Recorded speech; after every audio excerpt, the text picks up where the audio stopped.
ನಮಸ್ತೆ ಎಲ್ಲರಿಗೂ. ಎಲ್ಲರೂ ಚೆನ್ನಾಗಿದ್ದೀರಾ ಅಂತ ಅಂದ್ಕೊಂಡು ವಿಡಿಯೋ ಸ್ಟಾರ್ಟ್ ಮಾಡ್ತಾಯಿದ್ದೀನಿ. ಇವತ್ತು ತುಂಬ ಚಿಕ್ಕ ವಿಡಿಯೋ ಇದು, ಯಾಕೆಂದರೆ ವಿಡಿಯೋಗಳಿಲ್ಲ, ಏನು ಕೆಲಸ ಗಾರ್ಡನಲ್ಲಿ ಏನು ಕೆಲಸ ಮಾಡ್ತಾ ಇರಲಿಲ್ಲ, ಅದರಿಂದ ವಿಡಿಯೋಗಳು ಮಾಡೋಕ್ಕಾಗ್ತಾಯಿಲ್ಲ. ಇವತ್ತು ಶುಕ್ರವಾರ ಮಾಡಿದ ವಿಡಿಯೋ ಇದು. ಸ್ವಲ್ಪ ದೇವ್ರ ಪೂಜೆಗೆ ಹೂವು ಅಂತ ಕೇಳೋಕ್ಕೆ ಬಂದಿದ್ದೀನಿ. ಆಮೇಲೆ ಸ್ವಲ್ಪ ತಲೆನೂ ಒಣಗಿಸ್ಕೊಂಡಂಗಾಯಿತು. ಆಮೇಲೆ ಬಿಸಿಲು ತುಂಬ ಚೆನ್ನಾಗಿ ಬಿದ್ದಿತ್ತು. ಬಿಸಿಲಲ್ಲೂ ಸ್ವಲ್ಪ ಓಡಾಡಿದ್ರೆ ಈ ಚಳಿಗೆ ತುಂಬ ಚೆನ್ನಾಗಿರುತ್ತೆ, ಮೈ ಆಯ್ ಅನಿಸುತ್ತೆ ಅಂತ. ಯಾಕೆಂದರೆ ಇಷ್ಟು ದಿನ ನಾನು ಬಿಸಿಲಲ್ಲೇ ಇರಲಿಲ್ಲ, ಮೇಲೇ ಬರ್ತಿರ್ಲಿಲ್ಲ ಅಲ್ವಾ, ಅದರಿಂದ ಸ್ವಲ್ಪ ಬಿಸಿಲು ಕಾಯಿಸ್ದಂಗೆ ಒಳ್ಳೆಯದು. ಬಿಸಿಲು ಬೆಳಗ್ಗೆ ಕಾಯಿಸಿದ್ರೆ ಇನ್ನೂ ಒಳ್ಳೆಯದು, ಆದರೆ ಬೆಳಗ್ಗೆನೇ ಚಳಿ ಇರುತ್ತೆ ಅಂತ ನಾನು ಸ್ವಲ್ಪ ಲೇಟಾಗೇ ಬರ್ತೀನಿ. ಇವತ್ತಿಗೂ ನಮ್ಮ ಅಳಿಯನೇ ಬಂದು ಕ್ಲೀನ್ ಮಾಡಿಬಿಟ್ಟು ನೀರು ಹಾಕಿ ಹೋಗ್ತಾ ಇದ್ದಾರೆ. ಯಾವ ಗಿಡ ಯಾವ ಥರ ಇದ್ದಿರೂ ನಾನು ನೋಡಿದ್ರೂ ನೋಡ್ದಂಗೆ ಓಡಾಡ್ತಾ ಇದ್ದೀನಿ. ಯಾಕೆಂದರೆ ಇವಾಗ ಸ್ಟಾರ್ಟ್ ಮಾಡ್ಕೊಂಡ್ರೆ ಇವಾಗ ಇನ್ನೂ ನಿಶಕ್ತಿ ಎಲ್ಲ ಕಮ್ಮಿಯಾಗಿ ಸ್ವಲ್ಪ ಎಲ್ಲ ಸುಧಾರಿಸ್ಕೊಳ್ತಾ ಇದ್ದೀನಿ. ಅದರಿಂದ ಎಲ್ಲರೂ ಮನೆಯಲ್ಲೂ ಹೇಳ್ತಾರೆ, ಎಲ್ಲರೂ ಹೇಳ್ತಾರೆ, ನೀವುಗಳು ಹೇಳ್ತಿದ್ದೀರ ಸ್ವಲ್ಪ ಆದಷ್ಟು ರೆಸ್ಟ್ ತೊಗೊಳ್ಳಿ ಅಂತ. ಅದಕ್ಕೆ ಆದಷ್ಟು ರೆಸ್ಟಲ್ಲೇ ಇದ್ದೀನಿ. ಈಗಲೂ ಮನೆ ಕೆಲಸನೂ ಜಾಸ್ತಿ ಮಾಡ್ತಾಯಿಲ್ಲ. ನನ್ನ ಮಗಳೇನೇ ಸ್ವಲ್ಪ ಮಾಡ್ತಾಳೆ. ಮನೆಗೆ ಬಂದಿದ್ರು ಬೆಳಗ್ಗೆ ನನ್ನ ಮಗ ಒಂದೊಂದು ಸರಿ ತಿಂಡಿ ಅವಳೇ ತಂದು ಕೊಟ್ಟಿರ್ತಾಳೆ, ಅಡುಗೆದು ಸಾಯಂಕಾಲ ಬಂದಾಗ ಅವಳೇ ಮಾಡಿಟ್ಬಿಡ್ತಾಳೆ. ಈ ಥರ ಆಗೋಗುತ್ತೆ. ಇಲ್ಲ ಅಲ್ಲೇ ಹೋಗಿ ಊಟ ಮಾಡೋದು, ಹಿಂಗೆ ಆಗೋಗುತ್ತೆ. ಹತ್ರ ಇರೋದ್ರಿಂದ ಅದೊಂದು ಪ್ರಾಬ್ಲಮ್ ಇಲ್ಲ.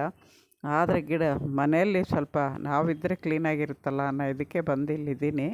ಪೂರ್ತಿ ಮನೆ ಬಿಟ್ಟು ಹೋಗೋದೆ. ಎಷ್ಟು ದಿನ ಹುಷಾರಿಲ್ಲದೆ ಇರೋದಾಗ ಅವ್ರ ಮನೆಯಲ್ಲೇ ಇದ್ದೆ. ಇನ್ನು ಚೆನ್ನಾಗಾದ್ಮೇಲೆ ಬಂದು ಇಲ್ಲಿದ್ದೀನಿ. ಅವನು ಪ್ರತಿ ಸರಿ ಅಲ್ಲಿಗೂ ಬರೋಕ್ಕೂ ಟಿಫನ್ಗೆ ಊಟಕ್ಕೆ ಕಷ್ಟ ಆಗುತ್ತೆ ಅಂತ ಅವತ್ತು ನನ್ನ ಮೊಮ್ಮಗ ನನ್ನ ಜೊತೆಗೆ ಬಂದವನು ಅಲ್ಲೇ ಇದ್ದಾನೆ. ಕಾಲೇಜಿದ್ದಾಗ ಹೋಗ್ತಾನೆ ಬರ್ತಾನೆ ದೊಡ್ಡವನು. ಅವನೇ ಅವತ್ತು ಮೇಲೆ ಹೂವು ಕಿತ್ಕೊಂಬರೋಣ ಪಾಪ ಅಂದರೆ ಬಂದು ಸ್ವಲ್ಪ ವಿಡಿಯೋ ಮಾಡ್ದೆ, ಅದನ್ನೇ ಶೇರ್ ಮಾಡ್ತಿದ್ದೀನಿ. ವಿಡಿಯೋಗಳು ಇಲ್ಲದೇ ಇರೋದ್ರಿಂದ ದಯವಿಟ್ಟು ಈ ಥರ ಚಿಕ್ಕ ವಿಡಿಯೋ ಮಾಡ್ತಾಯಿದ್ದೀನಿ. ದಯವಿಟ್ಟು ಯಾರು ತಪ್ಪು ತಿಳಿಬೇಡಿ, ಇದರಲ್ಲಿ ಏನೂ ಇಲ್ಲ, ಯಾಕೆ ಮಾಡಿದ್ದಾರೆ ವಿಡಿಯೋ ಅನ್ಕೋಬೇಡಿ. ಯಾಕೆಂದರೆ ನನ್ನ ಪರಿಸ್ಥಿತಿ ನಿಮಗೆ ಗೊತ್ತು. ಇವಾಗ ವಿಡಿಯೋ ಹಾಕದೇ ಇದ್ರೂ ವ್ಯೂಸ್ ಹೋಗುತ್ತೆ. ನಮಗೆ ವಾರಕ್ಕೊಂದು 2-3 ಆದರೂ ವಿಡಿಯೋ ಹಾಕಲೇಬೇಕಲ್ವ. ಅದರಿಂದ ಯಾವುದೋ ಒಂದು ಚಿಕ್ಕ ವಿಡಿಯೋ ಮಾಡಿ ಹಾಕ್ತಾಯಿದ್ದೀನಿ. ದಯವಿಟ್ಟು ಹೊಸಬ್ರು ಅರ್ಥ ಮಾಡ್ಕೊಳ್ಳಿ.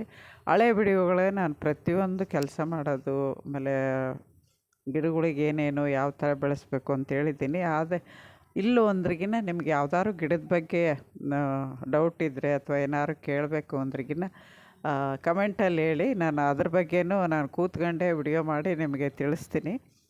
ಈ ಥರ ವಿಡಿಯೋಗಳಾದರೆ ಮಾಡ್ಬೋದು. ಗಾರ್ಡನ್ನಲ್ಲಿ ಸ್ವಲ್ಪ ಕೆಲಸದ್ದು ವಿಡಿಯೋ ಮಾಡೋಕ್ಕೆ ಅಥವಾ ಗಾರ್ಡನ್ ಗಿಡಗಳ ಬಗ್ಗೆ ನಿಮಗೆ ತೋರ್ಸೋಕ್ಕೆ ಇನ್ನು ಸ್ವಲ್ಪ ದಿನ ಕಷ್ಟ ಆಗುತ್ತೆ. ಅದಾದಮೇಲೆ ನಾನು ಮತ್ತೆ ನೀವು ಕೇಳೋ ಎಲ್ಲ ವಿಡಿಯೋಗಳು ನಾನು ಮಾಡಿ ನಿಮಗೆ ಅಪ್ಲೋಡ್ ಮಾಡ್ತೀನಿ. ಇವಾಗ ನೋಡಿ, ಮೊದಲು ನೋಡೋಕ್ಕಿಂತ ಹೋದ ವಾರ ನೋಡಿದ ವಿಡಿಯೋಕ್ಕಿಂತ ನಾನು ಇವಾಗ ಎಷ್ಟೋ ಚೇತರಿಸ್ಕೊಂಡು ಹಿಂಗೆ ದಿನಕ್ಕೆ ಪೂರ್ತಿ ಚೇತರಿಸ್ಕೊಳ್ತಾ ಇದ್ದೀನಿ. ಇದೊಂದು ಚಿಕ್ಕ ವಿಡಿಯೋ ಹಾಕಿದ್ದೀನಿ ನಿಮಗೆ. ಚಿಕ್ಕ ವಿಡಿಯೋ ಪೂರ್ತಿ ನೋಡಿ ಸಪೋರ್ಟ್ ಮಾಡಿ. ಹೊಸಬ್ರು ಯಾರಾದರೂ ಫಸ್ಟ್ ಸರಿ ಚಾನಲಿಗೆ ಬಂದಿದ್ದರೆ ದಯವಿಟ್ಟು ಸಬ್ಸ್ಕ್ರೈಬ್ ಮಾಡ್ಕೊಂಡು ನೋಡಿ. ನನ್ನ ಹಳೆ ವಿಡಿಯೋಗಳು ನೋಡಿ ಅದರಿಂದ ಉಪಯೋಗ ಇದೆ ಅಂತ ನಿಮಗೆ ಅನಿಸಿದರೆ ಬೇರೆಯವರಿಗೆ ಶೇರ್ ಮಾಡಿ, ಸಬ್ಸ್ಕ್ರೈಬ್ ಮಾಡ್ಕೊಂಡು ಸಪೋರ್ಟ್ ಮಾಡಿ. ನೋಡಿದವರು ಒಂದು ಲೈಕ್ ಕೊಡಿ. ಹಳಬ್ರಿಗೆ ನನ್ನ ಪರಿಸ್ಥಿತಿ ಎಲ್ಲ ಗೊತ್ತು, ಅವ್ರು ಸಪೋರ್ಟ್ ಮಾಡ್ತಾರೆ ಅಂತಲೇ ನಂಬಿದ್ದೀನಿ ನಾನು. ಹೊಸಬ್ರಿಗೆ ಹೇಳ್ತಾ ಇದ್ದೀನಿ, ಯಾಕೆಂದರೆ ನಿಮಗೆ ಗೊತ್ತಿಲ್ಲ ನಾನು ಯಾಕೆ ಬರೀ ಇಷ್ಟು ಚಿಕ್ಕ ವಿಡಿಯೋ ಇದರಲ್ಲಿ ಏನಿದೆ ಅಂತ ನಿಮ್ಗೆ ಅನಿಸ್ಬೋದು. ಇವಾಗಿನ ಪರಿಸ್ಥಿತಿಲಿ ನಾನು ಇಷ್ಟೇ ವಿಡಿಯೋ ಮಾಡೋಕ್ಕಾಗೋದು. ಅದರಿಂದ ಗಿಡಗಳು ಹೋದರೆ ಮತ್ತೆ ನಾನು ಯಾವ್ದಾದ್ರು ಸಂಪಿಗೆ ಗಿಡ ಆಲ್ಮೋಸ್ಟ್ ಹೋಗಿದೆ, ನೆಕ್ಸ್ಟ್ ಅದು ಗಿಡ ತರಬೇಕು. ಮಾವಿನ ಗಿಡಗಳು ರೀಪಾಟ್ ಮಾಡೋವಂತೂ ತುಂಬ ಇದ್ದಾವೆ. ಹಣ್ಣಿನ ಗಿಡ ಮಾಡ್ತೀನಿ. ನಮಸ್ತೆ, ಇನ್ನೊಂದು ವಿಡಿಯೋದ ಸಿಗ್ತೀನಿ.